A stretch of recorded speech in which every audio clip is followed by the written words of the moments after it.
तुम्हें पता है, मैं उसकी शादी में मेहमान बनकर गया था। वही लड़की जिसने कभी मुझसे कहा था, मैं तुम्हारे बगैर नहीं रह सकती। हम दोनों की कहानी बहुत आम सी शुरू हुई थी।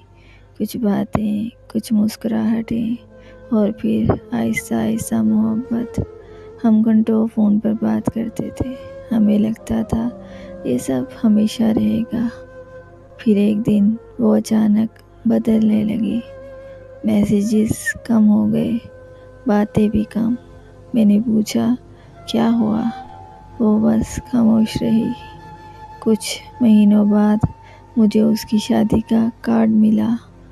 उस दिन मैंने सोचा मैं वहाँ नहीं जाऊँगा, लेकिन न जाने क्यों मेरे कदम उस हाल तक पहुँच गए। और उस लम्हे मुझे समझ आया, कुछ कहानियाँ हमेशा के लिए नहीं होती।